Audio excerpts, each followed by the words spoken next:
All right. So what's up, everybody? Welcome back to Super Clean Cars podcast, brought to you by SugarHillAutoSalon, and I'm your host, Larney. So we've done a couple of these podcasts already, and I hope you guys have enjoyed the ones that you've seen or heard, or if you haven't seen them, go back and listen to them, because I think they're really great. So what is the topic that we're talking about today? You've probably heard me talk about this topic a little bit already, and the topic in particular that we're talking about is how would you pick the person to do your paint correction, your ceramic coating, your paint protection film, right? Okay, so if you've listened a little bit to some of the other podcasts, couple of things that you want to keep in mind. Some of the stuff may sound repetitive, but I really wanted to take one episode to really solidify everything, consolidate, and then give you, my thoughts, and even like a small framework of how I would go about looking for this type of person. Okay. So to me, paint correction, ceramic coating, and even paint protection film, they all kind of come down to two things. The first thing being the artistry, and the second thing being the craft. You absolutely do not have to go this route in searching for someone. And the biggest things that I notice when it comes to doing this, so going back a little bit to how when I first started, what my thoughts were around the idea of being in the industry and being, sorry, I'm having a little bit of technical difficulties here, but a little bit of being in the industry and then being, like what was I trying to call myself in hopes of, encompassing all of the things that I was looking to be, right? So when I first started, I called myself a paint correction artist, and I did that for roughly about 4 years before I listened to other detailers and heard their thoughts around what our specific thing, our craft that we do is. And I've kind of gotten around to, seeing both things, right? Seeing both sides of the coin. And some people will say that what we do is a craft. And looking at both of these, the artistry and the craft, I've kind of come to the conclusion that I think they're both like one and the same almost. I have a couple definitions that I may use to kind of, differentiate what the two, where the two would kind of diverge, right? Okay, so to me, artistry is how someone goes about to observe and see the specific things that they're working on. Excuse me, I think there is something going on in the background, and I don't know what it is. But give me 1 second. We're going to take a quick break, and then I'll be right back. All right, so we're back, and I kind of forgot where I was, but going back to the first thoughts that I was having, which was artistry and craft, right? So to me, artistry is what you're able to perceive, right? This is different for everybody. And what I mean by this is back maybe when you were in grade school, when you were doing arts and craft in, homeroom or wherever it was that you went to school, if arts and craft was even a part of doing your school curriculum, I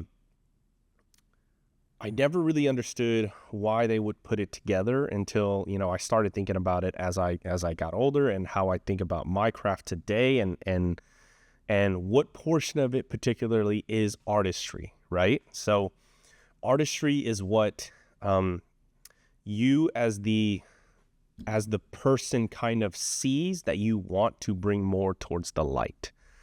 And when I think about some of the painters of, I think, the early Renaissance, or maybe even further on, guys like Michelangelo, guys like Leonardo, and even like guys after them, which is like Van Gogh. One of the things that I constantly heard in some of my early art classes, even in college when I was doing, Art 101 or Art 102, one of the things that was always preached about was how subjects kind of change based on lighting. And through the years, I've gotten into photography and how we can make photos come alive or capture the best type of photos, right? So the great thing is it all kind of comes to a point when it comes to you as an artist, and you as an artist will notice particular things, right? So every artist has a way of curating or building, creating, seeing certain details in their work. And craft is the way that you as an artist can achieve the outcome that you're looking for in particular, right? And this comes up for me a lot because there's this big push for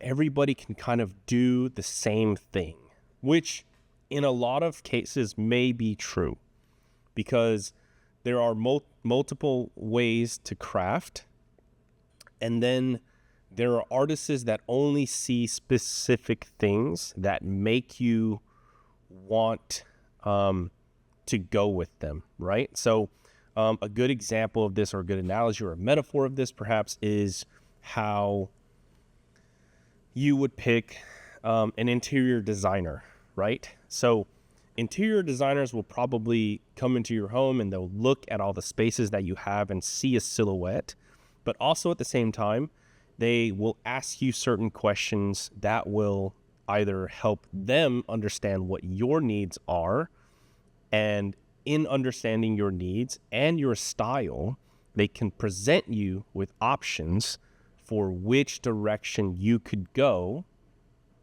based on what your styling is, what you're looking for, and what you're trying to achieve. Paint correction, ceramic coating, paint protection film, anything that's in the appearance level of automotive detailing or in the automotive detailing industry, I think hinges on this one thing that we don't really talk about too much of. And that is each specific detailer's or paint correction artist's way of perceiving his art in the canvas that he sees. And in particular with cars, you're looking at the canvas, which is your car. And in this canvas, each paint correction artist will see specific things that will stick out to him. And he determines how far or what's important to him in the final product of his artwork. And the craft is where he uses the tools to achieve the art that he's in pursuit of. So craft and artistry go hand in hand.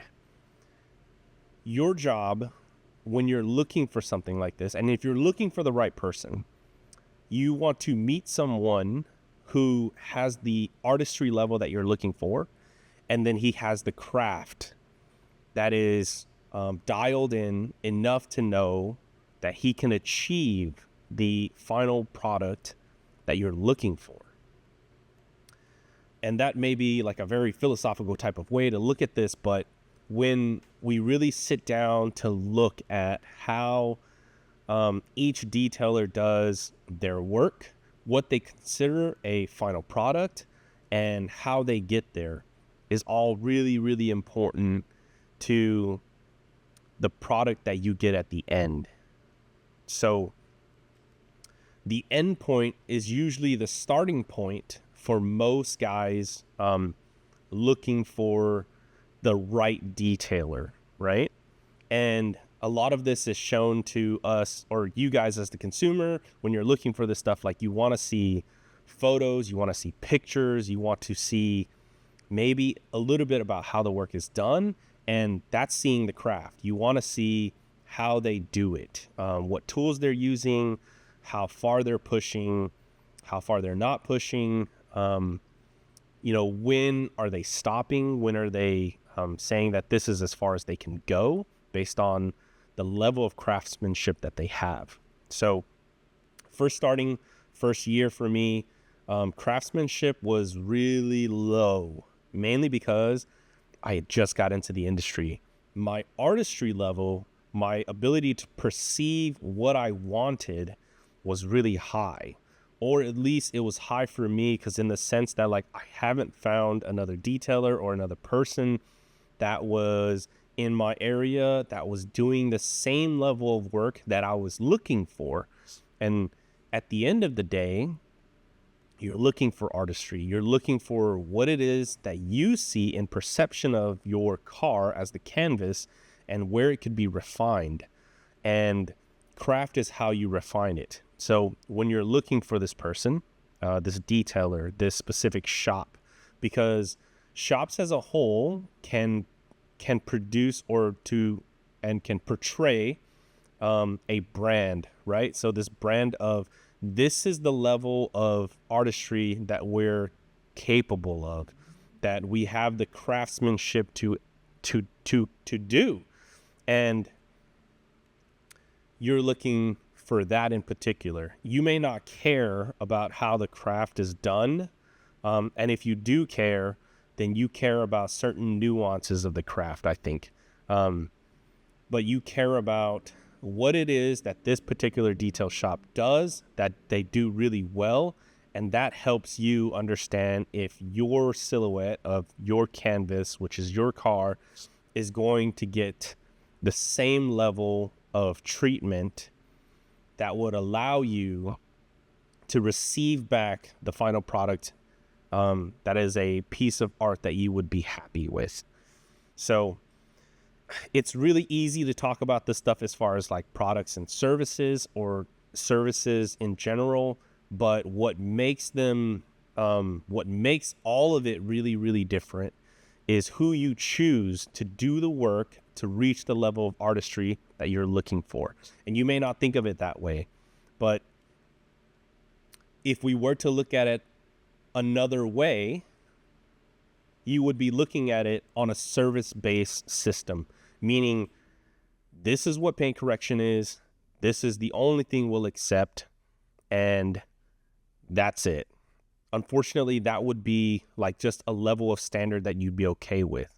The question that most detailers would try to pry out of you is, where on this level of artistry or this level of service that you're thinking of in your head, where do I stop and where do I keep going? And that's always the main talking points of what it is, or the main talking points whenever you're talking to a customer or talking to your detailer in particular, because you want to know, you'll say broad terms that will determine, that will give your detailer kind of like deer in headlights look sometimes, because they're so broad, they don't know where to start or where to stop, right? And at least for me, that was always the case. Paint correction is a term that's thrown around in the industry a ton. And when I say it to someone, I don't know what their immediate thoughts are when they hear paint correction. And I try to probe questions that would say, oh, okay, seems like you're looking to get rid of the swirls and scratches, and that's it. And you don't even see the rest of it. So the level of artistry for you would be a different standard for what I would have and use in the terminology of of paint correction, right? So, and then the industry kind of evolves, and it takes more words, and it tries to, they try to focus in on a certain amount of how many swirls and scratches are removed, and then that gives them more of a clear focus of where to go. And details will use that too, and inevitably customers will kind of start to get a hold of the language, and they'll start saying things like, I'm just looking for a single stage polish. Because truth be told, anything really past a single stage polish, a really good one at least, one that's kind of been catered or curated to work towards your specific car and your specific paint system, those are really effective in removing as many swirls and scratches, oxidation as they can, and then refining it in a way where you only have to do this once and you get the best shine and clarity back. And each car is different, especially when it comes to different manufacturers, because each car has a different level of hardness to it. Meaning if I used one pad, for example, if I used a yellow Rupes pad with Meguiar's 205 on a Honda Civic that's obsidian black, I would probably get a finish that's better. I would probably get more removal and better finish than if I were to use that on a, I don't know what's a carbon black or a carbon blue, like BMW paint, right? Just because those two paint systems completely different. One is really soft, one is really hard. And that's what we mean when we say like which systems is soft, which systems is hard. So going back to what you should be looking for, right? You should be looking for a person that has the level of artistry that you're looking for, and then you're looking for a person that once they have the level of artistry that you're looking for, do they possess the craft to provide you the final product, the final art piece that you're looking for, right? And I think that's where things kind of get lost and muddy, right? So once you find someone by, looking on their Facebook, checking out their reviews, and seeing how other people are really happy with this level of detailing that you're happy with, then you want to initiate more conversations to talk about which level of craft are they at. And I can help with this just a little bit because I haven't thought about this way too much, but I have spent some time thinking about it. And you guys may have heard this maybe in some of the older podcasts, but when you're looking for craft, you're looking for experience. And this is the hard part about the detailing industry, is how can we see valid experience from just any detailer? And this is the whole, how do you know to go with this person rather than the other person? And the only thing I could really say about this is, what kind of questions are you going to ask them? Are they a question of artistry, where do they see that your black trim is starting to fade, and are they going to address something like that? And or do they see the deeper scratches that are in the paint, and are they going to try to correct and chase things like that? That part, I would say, probably is a little bit of the easier part, because once you find somebody who can provide the level of artistry that you're looking for, the question is, do they have the craftsmanship to fulfill all the needs of your final art piece or your final service? That's the hard part, right? So the only questions that I can think of is questions of experience and frameworks to think of whenever you're trying to narrow down like what it is that you need to be sure of. So, and I know that sounds really vague because it's really hard for me to try to put this into words, because I understand this in my head, but I don't understand this in the sense of asking someone. So a great thing that I like to do in the beginning if I was looking for someone in particular. So say I lost my hands yesterday and I can't do paint correction anymore, and I can't even apply ceramic coatings, and I still love my car and I want it to have the best level of detailing the way that I would want to do it. And I'd have to go out there to find somebody. And I have the benefit of meeting a lot of young detailers that are in the industry, and they're coming up and they're in the paint correction and ceramic coating industry. And then I have the veteran guys who have been here, who've done this for a while, and they understand things more.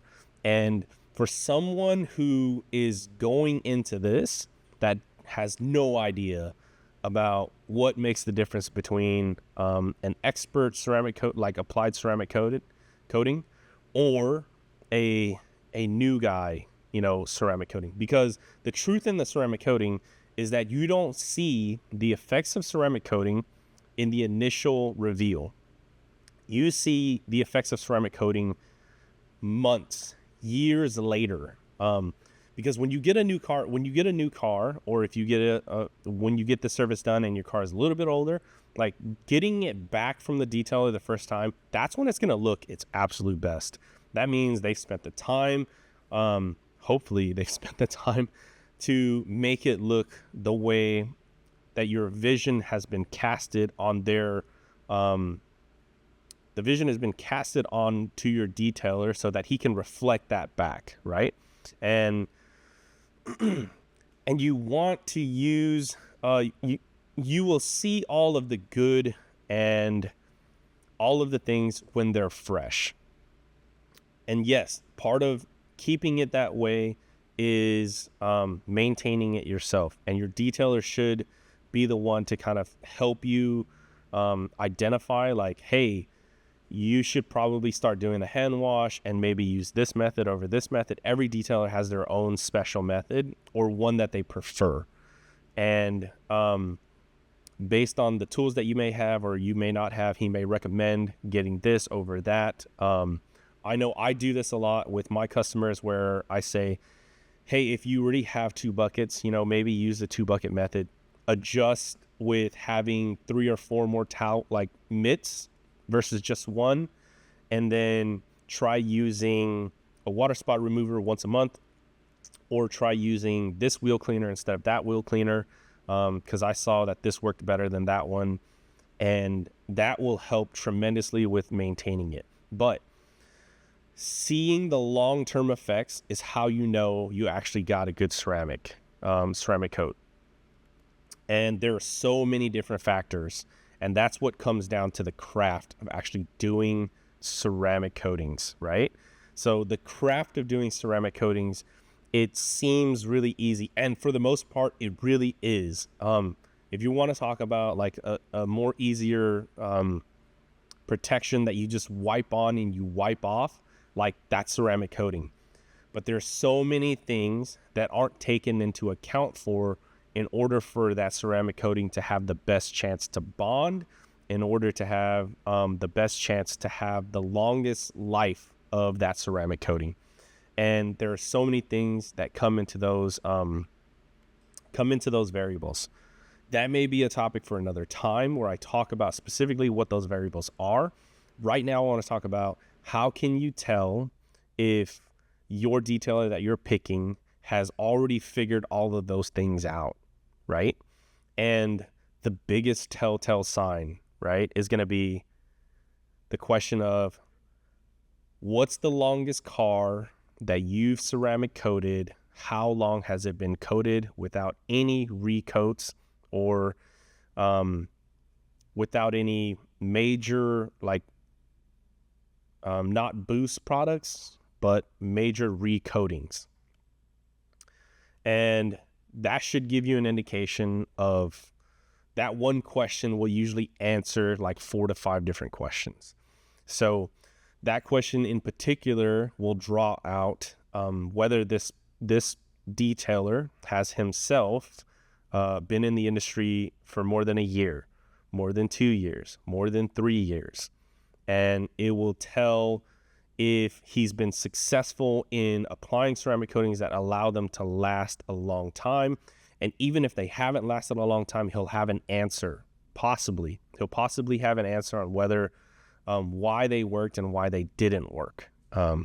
What's a good example of this? So in my one of my last podcasts, I can't remember which one it was, but I say specifically, I get a chance to see cars back for 5 years now, and the ceramic coating has still held up. It's still performed really, really well. And I have a good relationship with the customer who got that ceramic coating.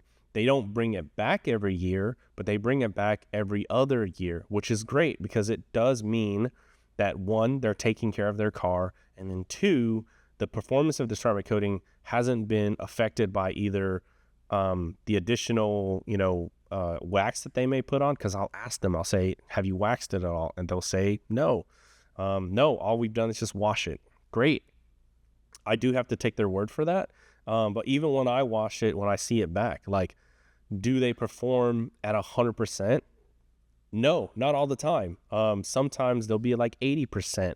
And you could tell when the ceramic coating is starting to fade, because if you do this long enough, you can see the progression of when ceramic coatings start to fall off.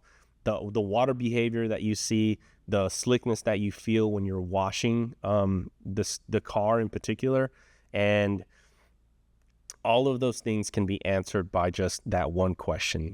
What's the longest car that you've coated that you still see that still performs? If you have someone that's maybe been doing this for a year or two, they can't give you a solid answer yet. They will give you an answer like, I've only been doing this about 8 months, and there's 1 or 2 cars that I'm still taking care of, and the coatings are performing phenomenally for the 8 months. That's good. That means that they're at least doing these checks and washing and maintaining and still seeing the ceramic coatings. What makes a big difference is when you start seeing 4 or 5 years, and they're like still saying that, nope, I still see cars from 5 years ago, and they're performing and responding and acting really, really well. That's a good indication that the person you're going to go with, if they possess the artistry that you're looking for, has the craftsmanship to back up that they successfully performed and maintained a coating that has been performing really, really well. That's usually the best indication. Is there anything in between that? I haven't thought of it, to be honest with you. And that's because it's really difficult to try to find the guys that are in the middle. Because a lot of the guys will be in it for a summer and then they're gone the next summer, because marketing is really, really difficult in the ceramic coating and paint correction and detailing industry in general. Now, you can usually get your first friends to do it with you, and that's great because you need the practice.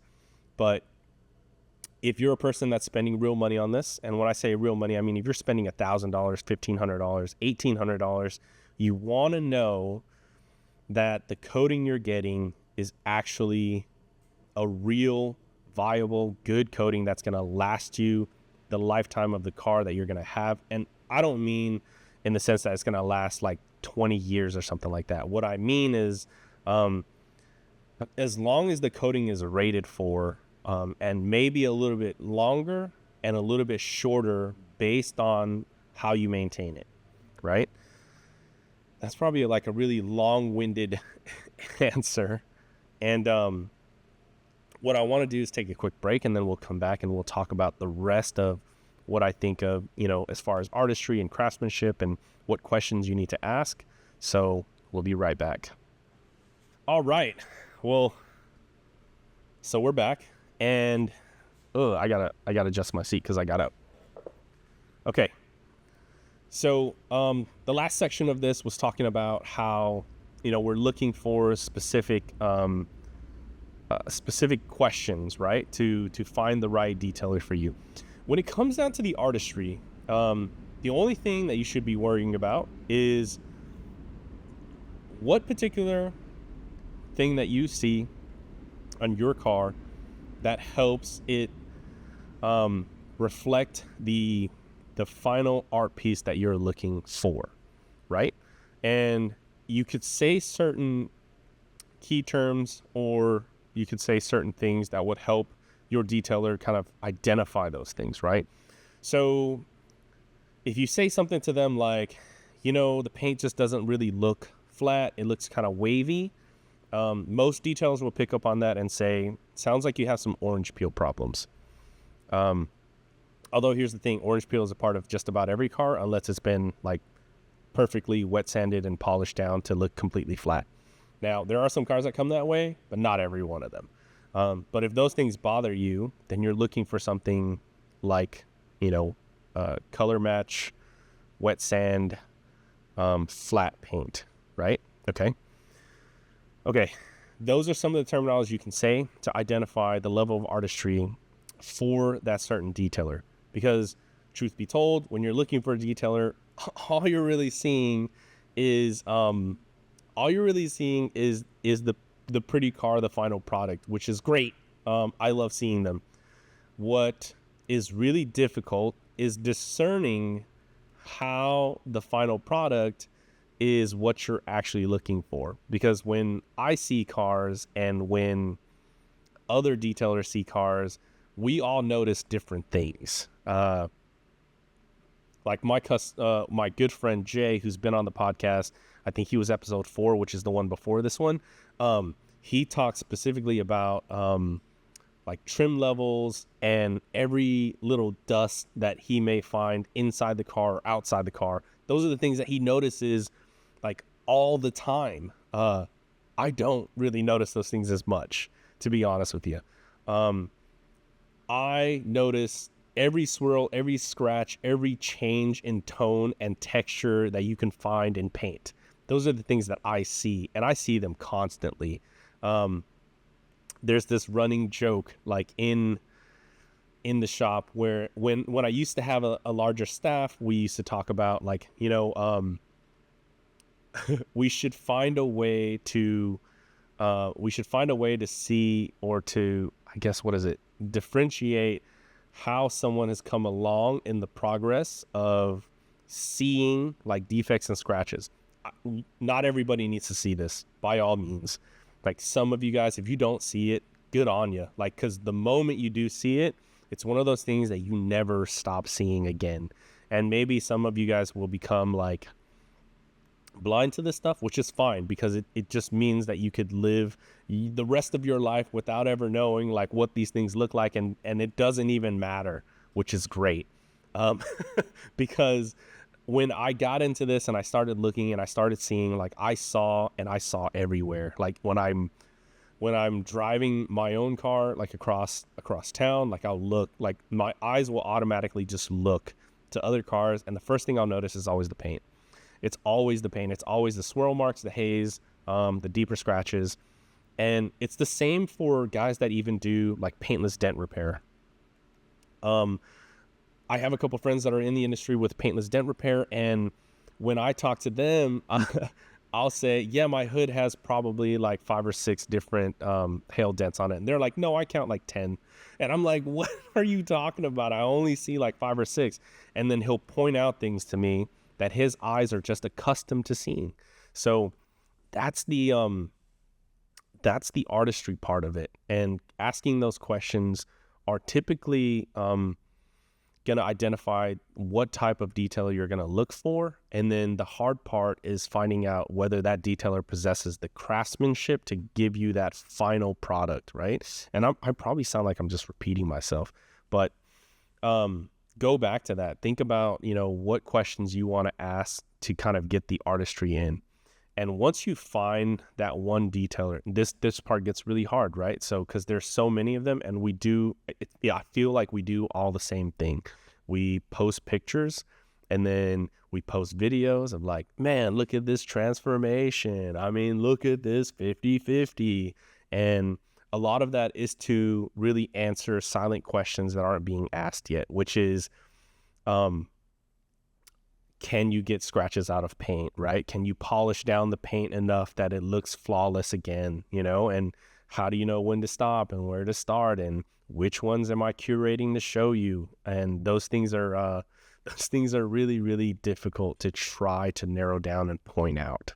So when it comes to it, when you're actually doing this and you're ready to kind of go into the market and to look, think about those things, think about those particular questions that you have about the artistry, and then think about the craftsmanship, which is like, how would you have done this? And so that's specific just to paint correction, or not paint correction, but ceramic coating, which is the industry that, the industry that's blowing up, that's still kind of growing and getting bigger and bigger. But then there are so many guys kind of entering this level of detailing. The other part is paint correction. How can you find someone that's going to do the right paint correction job? I feel like that's a really easy one too. But to me, it's really simple, and it's just a matter of like, how do they deal with tight corners and edges, and even contours, like contours and convexes, portions of the panel. How often, like what portion are they breaking down? Do they have a multiplicity of tools? I myself probably have like 7 or 8 different polishers. They all serve a different purpose, and they all do a particular thing that I need them to do, so that I can kind of get the final result that I'm looking for whenever it comes down to me doing the level of artistry and the level of craftsmanship I needed to gain to give the final product in, right? So that's what that was. So when it comes down to paint correction, it's not about how far, what it is that you're looking for as far as artistry goes. If you notice things like deeper swirls, deeper scratches, everybody, I feel like, wants to get a scratch out. The real test for a paint correction artist is not how far you go, it's when you know to stop.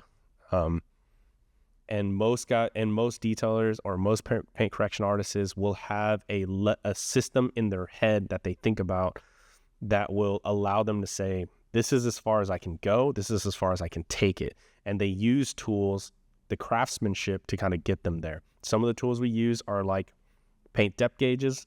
Not all of them are perfect. Every paint correction artist has to play some sort of guessing game that he's comfortable with, and use his experience based on how many times he's done this on like specific cars, and what are the ways the paint's responding, in order to tell him whether he's gone too far, not gone far enough, and this is as far as he can take it. And that comes with sanding as well. How well he understands how to use like sandpaper, how if he's leaving like signature marks in sanding, because all of this stuff leaves patterns, and really good detailers, really good paint correction artists can see the patterns. And if they can't see the patterns, that's a paint correction artist they can really admire, because at that point, it becomes really, really difficult to determine whether someone's been there before them or haven't been there at all. So that's the really cool part about paint correction that I still really, really love. And the questions you should ask about that is, how do they handle the tight spaces, right? If you're looking for this level of paint correction, how do they handle the tight spaces? How much are they trying to leave behind? And when will they stop when it comes to certain scratches? And they should be able to tell you those things with a lot of like confidence and certainty of how far they're willing to take your car. Typically when you're doing a paint correction service, you're gonna have a few consultations where your detailer or your paint correction artist is gonna use his tools to measure and look, and he's gonna want to wash the car and really pull away all the surface protection layers, so that he could see what the raw paint looks like. And he can give you a determination based on how healthy your paint is, whether he can do something or he can't do anything at all. And a good paint correction artist will know when to walk away and when to say, we can stop at this, but it won't be anything better than what you already have. So to me, that's the key indication of what's a good paint correction artist. Okay, paint protection film. This one's really, I would say this one's really, really hard, but at the same time, it's a little bit easier than the other two, because paint protection film is a tangible product that you can actually see and touch and feel. You can kind of do that with ceramic coating, But the real tell sign is like how, like if you pay at the beginning of it when you pick up your car, and 6 months down the road and the ceramic coating doesn't work anymore, you kind of got screwed. And the detailer you're working with should work with you about fixing that, and he should be able to assess like what you've done in the 6 months to determine if it was a failure on his part, a failure on the ceramic coatings part, or if something bizarre has just happened in between. I think in my experience, I've never really had someone have a complete failure all over. I have seen where adherence had been very minimal, and then I have seen where the performance isn't just where I want it to be, so I'll try to improve the performance by adding additional layers of ceramic to help bridge the gap of the performance that they may see, right? So when it comes to paint protection film, the biggest thing you have to come to terms with and want to know if this is the person that you want to go with is see another car that they've done, and then ask them about how they roll. Hold on, let me backtrack. Okay, part of the artistry of seeing paint protection film is what on the car that you don't want to see. So the purpose of paint protection film is to protect its paint. The artistry on it is to make the film look nearly invisible to the naked eye. And you could do that several different ways. So there are some guys that will seam things together, especially when there's a lot of tension in certain areas. And there are a lot of guys that will work around the seams and try to do things in one piece. I would say this is a big controversy in the industry when it comes to paint protection film. And the controversy lies within, if you stretch the film so thin, are you still getting the same amount of protection as if you were to bud two pieces together? And is it even possible to provide the same amount of protection when you're trying to,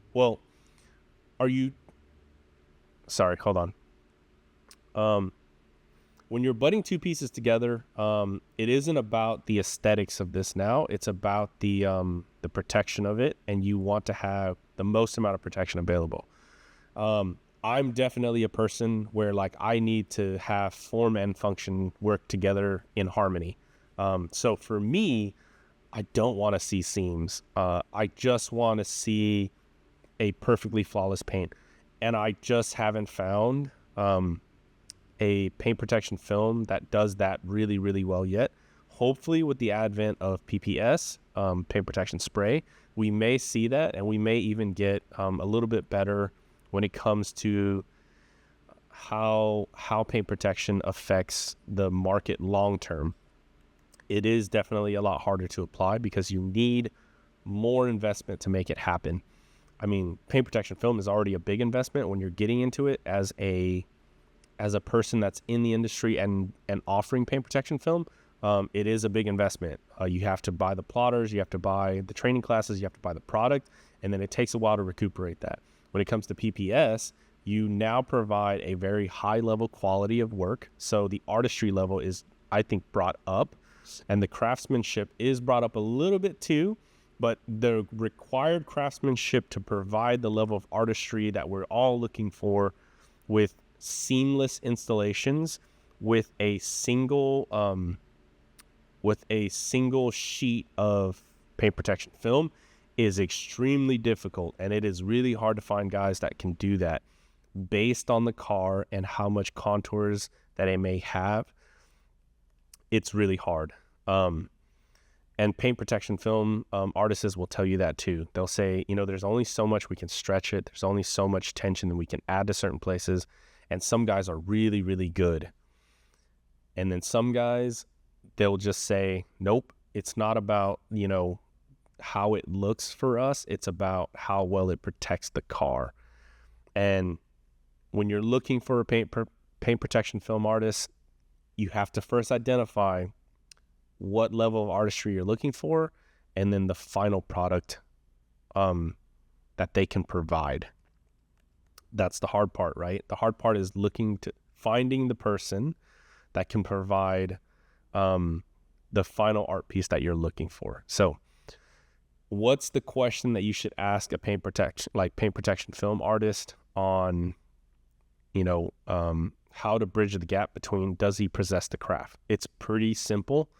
And simply, you just have to ask them where they would provide seams and reliefs in the film based on the contours of your specific car, and if seams are even going to be a thing. If you are looking to just do this as far as protection goes, seams may not even be a thing for you. It might just be that you're just looking for someone that's capable of putting film on a car and you don't care how it looks. If that's the case, anybody can probably do that for you. If you're looking for someone that can make PPF look seamless and roll and tuck all of their edges and make it look like it's not even there, you're looking for a totally different type of PPF installer. And the question you want to ask them in particular is those questions. And then if they do say that they use seams and they try to make them look as invisible as possible, fantastic. Ask them to see what that looks like on maybe a car that they have, or do they have a demo piece that they could show you? Because that will determine whether you would want to work with them because of the craftsmanship that they possess. So that's it. I mean, that's pretty much the whole artistry and craftsmanship of the paint protection film industry, the ceramic coating industry, and the paint correction side of the industry. I hope these questions will help you determine who you want to go to when it comes to providing the protection that you're looking for and getting the final art piece that you're looking for. I hope this was helpful, and I look forward to seeing you on the next podcast.